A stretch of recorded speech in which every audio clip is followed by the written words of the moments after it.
welcome to Macros with Mythili, the 18-hour show that takes a hard look at all the major macroeconomic issues and developments in India and overseas. In this episode, we are going to take a hard look at something that seldom gets a look in, except when the monsoons fail, or when food inflation starts hurting, or we have a large number of farmers' suicides. We are going to take a hard look at whether the budget has done enough for agriculture. Unfortunately, in the clamour over the budget proposals over the EPF Employee Provident Fund, an issue that affects less than 10% of the organised workforce, budget announcements that affect close to 550 million have largely been ignored. India, says the Finance Minister Arun Jaitley, is facing an agrarian crisis. If that is so, has Budget 16-17 done enough?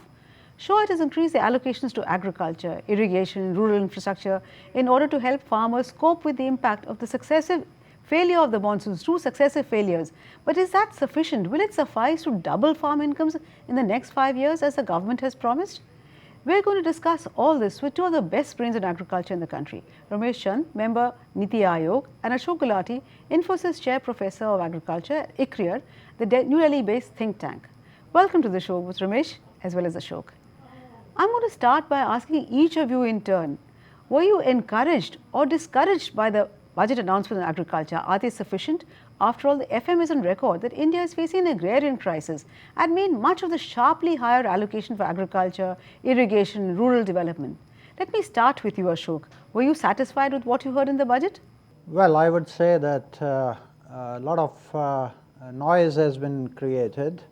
Some moves have been made in the right direction. Yes, some allocation for agriculture has been increased, irrigation has been increased, some value addition has been talked about. But the big question that these steps, will they be able to double income of the farmers by 2022, or can they even address the distress, acute distress in the rural areas? I'm sorry to say it doesn't catch up to that level that we can be proud of. These are baby steps, these are not game changers, and time will tell that doubling of income is not a joke. Are they talking in terms of real incomes, or are they talking in terms of nominal income? And if it's a doubling of income, where is the strategy in place? So these are the things that I would look for in the days to come. Ramesh, Ashok says these are baby steps, but he's a little skeptical about whether this would be sufficient, particularly to double farmers' incomes over the next 5 years. So what is your take? Were you encouraged by what you saw in the budget, or do you think it's grossly insufficient given the needs of the hour? No, I am very much encouraged by the announcements made in this budget. I look at this budget in two ways. One is that what are the measures, what are the initiatives which have been announced in the budget, and second is, are those measures and initiatives big enough to address the concerns of agriculture? So I feel that there are 3-4 concerns. In fact, doubling farm income has come in a different way, but the immediate concerns were that agriculture productivity has become stagnant, growth rate during last 4 years has come down to around 1.6%, farm income are low, there is agrarian distress.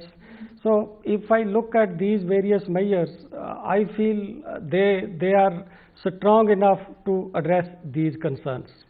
Now, doubling farm income, that requires something more than what has been announced in this budget. And in fact, I believe that one budget alone can't lead to doubling of income. We need to start some new measures. We need to strengthen some measures which have been announced in this budget. Well, absolutely. It is a tall order, certainly, I will grant that. But having said that, Ashok, you spoke of the lack of a strategic program really. But is the union government's ability to bring about change in agriculture due to the fact that agriculture is unequivocally a state subject? So it is ultimately up to the state governments to make a difference. Take, for instance, the Model APMC Act that was supposed to act as a template for state governments to do away with the distortions arising from compulsory sale of farm produce to designated agriculture mandis.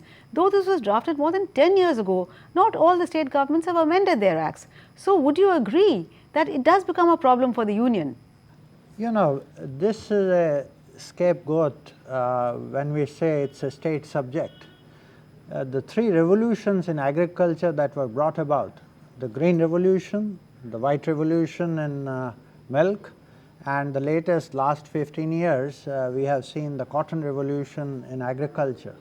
All three were brought about by the decisions by the center. So saying that center cannot turn around agriculture is finding escape routes. Oh, it's a state subject. When we can't do it, it is a state subject. But when we can do, anything happens, oh, we are doing it.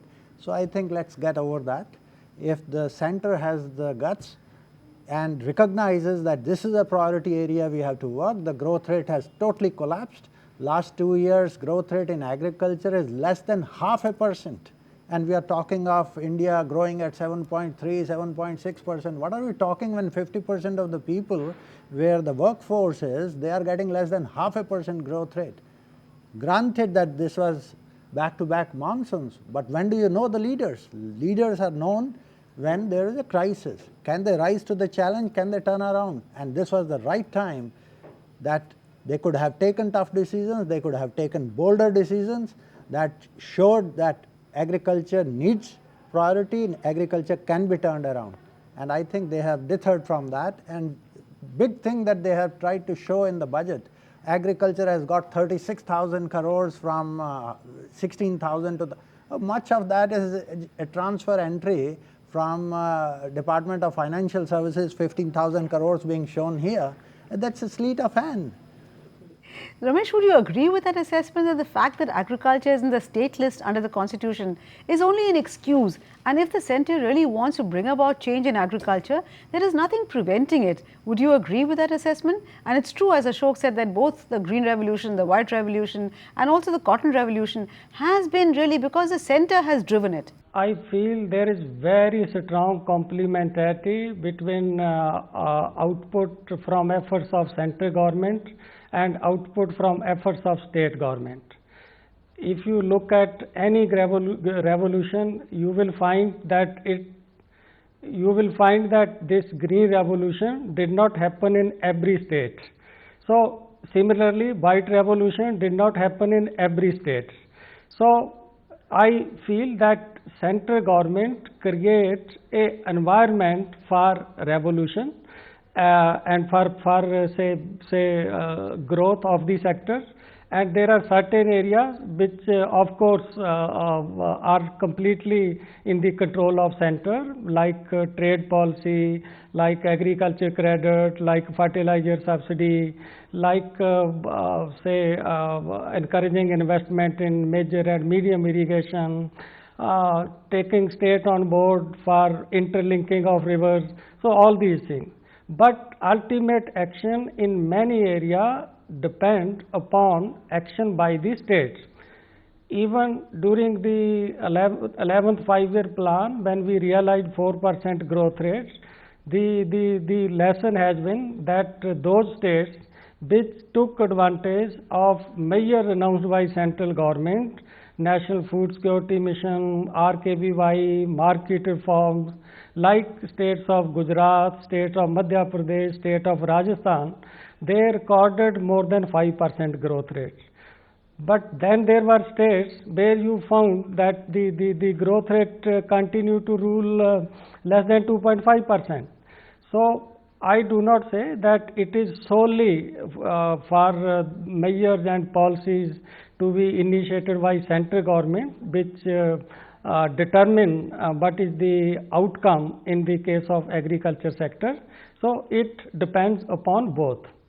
But I have noticed is that over time, particularly in the recent years, this coordination between center and state has weakened. That state has a different type of issue, they are not generally coming on board.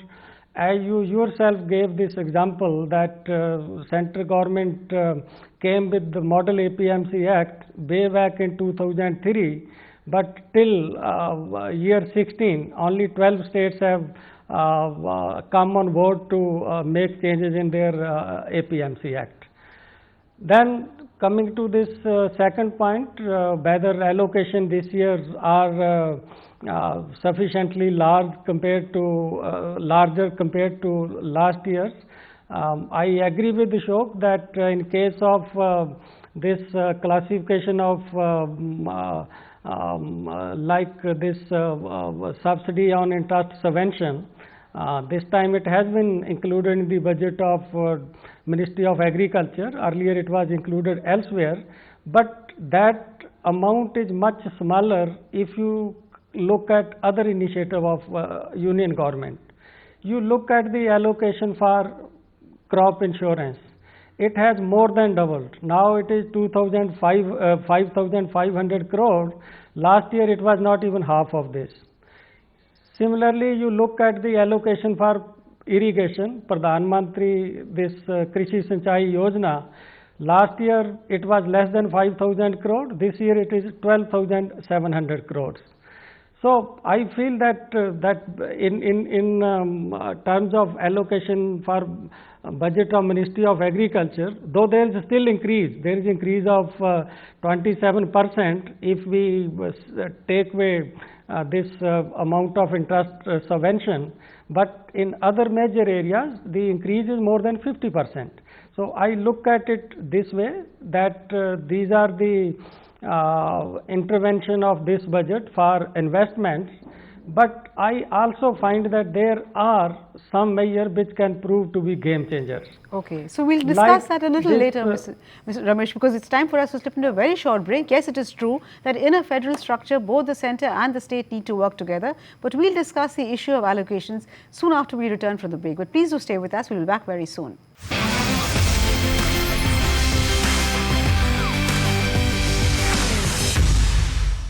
Welcome back. You're watching Macros with Mythili, and we are discussing the issue of whether the budget has done enough for agriculture, particularly given the government's promise to double farm incomes over the next 5 years.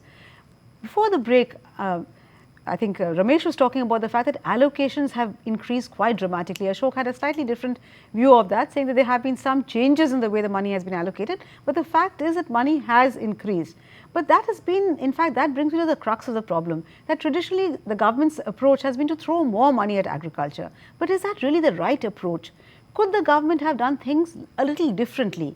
Can we hope to see the kind of reform in agriculture that we saw in industry in 1991 and end all the distortions in both the input as well as the output side? Today what do we have? We have a maze of subsidies on the input side, subsidies on fertilizers, power, seeds, credit, water, and a host controls on the output side, controls on where you can sell, whom you can sell, etc. So while producers of manufactured goods are free to capitalize on the upside when global prices rise, farmers are faced with export bans whenever the price of agricultural commodities goes up. So is the underlying problem basically because even though we have a semblance of a market economy in the non-agriculture sectors, we are not willing to really allow market forces to play in agriculture? Ashok, can I have your response to that first? Well, as you rightly said, if doubling of income is one of the visions of the government, I don't think this budget can take it anywhere near that. To me, if it is in real terms, it needs in 5 years doubling. If you want, it's a 14% increase in farm incomes that are needed. If it is real, it's impossible. To me, it's a dream. If it comes true, I'll climb a tree and salute the government. But reality may be, if wishes are horses. So does the answer lie in dismantling all these distortions? No. I think first government has to clarify to the country whether they are talking of nominal doubling of incomes or real incomes. That's number one. Number two, what we would like to hear from the government is, what is the strategy? Is it productivity increase, or is it price increases that they will give, or is it something else that they have in the bag? So that clarity is needed. Yes, I agree, one budget may not be sufficient, but is this budget even a bolder step showing a direction in that? I have my strong reservations. All over the world, countries do have various regulations on agriculture. They don't treat it quite on par with industry. So is it little naive to expect that you should allow market forces to play in agriculture? No. I think in the process of controlling prices to safeguard the interests of the poor, we have made the farmer poor. This is what the philosophy. We had kept a philosophy, low output prices and low input prices.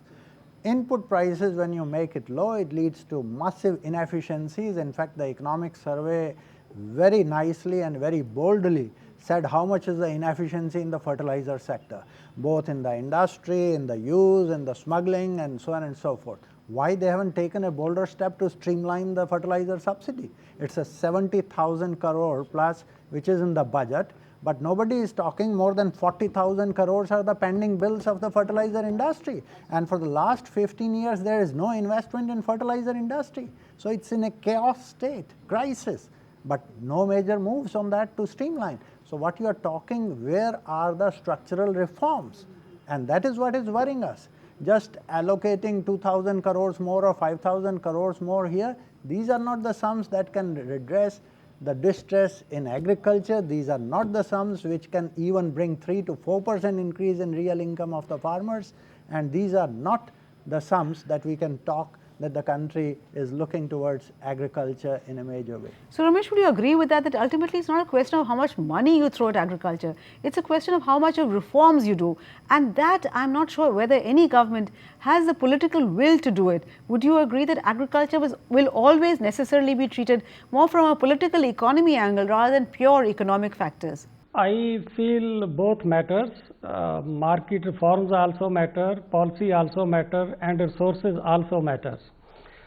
We have a report of Hanumantha Rao committee and many other experts which clearly show that if investment in agriculture is not 4% of GDP agriculture, we should not be expecting 4% growth rate in agriculture. So I feel that this resource allocation is important, not only in terms of resources, even if we look at its effect. If we do not allocate adequate resource, say from where irrigation will come. And we know that productivity of same crop under irrigated condition is on an average for India 2 times the productivity in rain-fed agriculture. Then I also agree that if we keep investing resources in construction of, say, big irrigation projects, but don't pay attention to command area development, don't pay attention to how much potential is utilized, but we call efficiency of the resource use, then I think the investment will not deliver desired results. Like if you have noted one thing in economic survey, during 10th plan, during 11th plan, the investment made in irrigation, they were not yielding the desired results in terms of expansion in irrigation. In fact, in 11th plan, the irrigation potential utilized declined to 29% of irrigation potential created. You imagine. So this budget, you look at that we have prioritized the project which should be taken up first. That in some cases projects are completed but command area has not been developed. In some cases projects are left half complete. So low hanging fruit. So this is what I feel, that resources are important, but efficient use of resources is also important. Now coming to these reform, I also believe that unless we undertake reform in agriculture sector, which are due since 1991, we have undertaken reform in many other areas, but in agriculture we have not undertaken required reform. We cannot take agriculture to next stage of development. Again, I would say that close coordination and working together of center and state is very, very important. I personally believe, and I have seen it happening at small places, that this unified agriculture market e-auction platform, which involves 3 things. One is that electronic auction. Second is that there should be single license for the trader, at least for one state. Third is that there should be single levy. Then 12 states agreeing to it, and I already saw its impact in case of Karnataka happening. I feel if states do it sincerely and seriously, it will definitely prove to be a game changer in the area of agriculture marketing. Secondly, you see, in this budget, it has been announced that 100% FDI through FIPV route in marketing of food products which are produced in India and which are manufactured in India. I think this is also a big step. It will encourage food processing. It will promote this contact farming between producers and consumers. And third measure, though it will take some time, rural centers, rural growth centers. Rural growth center not only for growth rate or for industry. This is for even providing marketing facility to the farmers. So I feel that way, that both these reforms also matter and also this resource allocation also matter. Again, I have written on it that state governments sometimes do not come on board for a particular thing. Like central government wanted Food Corporation of India to make direct payment to the farmer for procurement, but some of the states resisted it.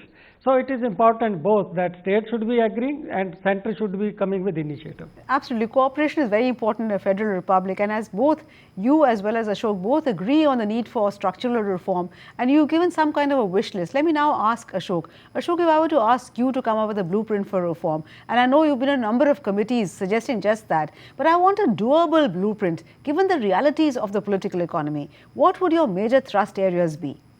You know, the biggest inefficiencies that I see in the food and the fertilizer sector. We have budgeted food subsidy 135,000 crores. About 46% of that doesn't reach the consumers. Beneficiaries, yes. Beneficiaries that are targeted. And nobody is talking that there are unpaid bills of FCI which are more than 70,000 crores. So literally you have 200,000 crores only the food subsidy. Then similarly you have fertilizer subsidy, 70,000 crores budgeted, and pending bills are more than 40,000 crores. So you have 300,000 crores, and the inefficiency, I would say, is at least 40% in this entire game. But on food subsidies, won't DBT solve a lot of the problems for us beneficiaries? Exactly, that is what we had been recommending, and that's what, if you look across the world, people have moved away country after country from price policy support to income support directly, because they know that price support, whenever you want to give either to the farmers or to the consumers, it distorts the markets, it promotes leakages and inefficiency in the use of resources. Therefore, the better method is always use an income policy. And today the technology is there to directly reach the beneficiaries, so bypassing all the intermediaries in between who are siphoning off resources. I think if you do that, you can easily save 50,000 crores out of this without giving up your objective function. The first objective that 50,000 crores you put additional in water, irrigation. So when I hear of 5,000 crores more or 7,000 crores, it will take 30 years for agriculture to wait for, bring prosperity. So subsidies is your first? Yeah, that would be the first one that I would. Then of course you have to take institutional reforms on the market side and on technology side. You need good introduction of technology. Today the government is going in a regressive manner. You look at the biggest revolution in agriculture last 15 years is cotton revolution. And what the government is trying to do now, they have brought out price control order for BT cotton seeds. Who is going to bring technology in this country?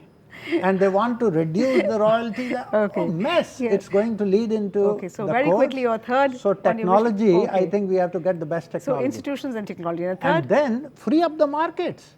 Let it be, farmers should be allowed to export or to sell to anybody and rationalize the mandi fees.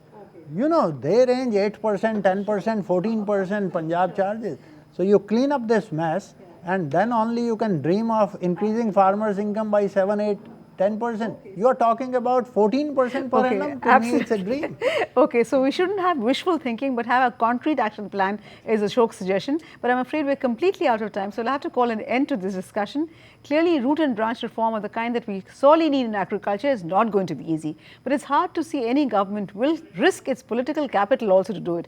Not until we have, unfortunately, either a serious crisis on our hands or something else makes us wake up. Thank you so much, Ashok, as also Ramesh, for joining us. And thank you also for watching. Remember, we'll be back next week with yet another edition of Macros with Mythili. Till then, it's thank you and goodbye from all of us at ET Now.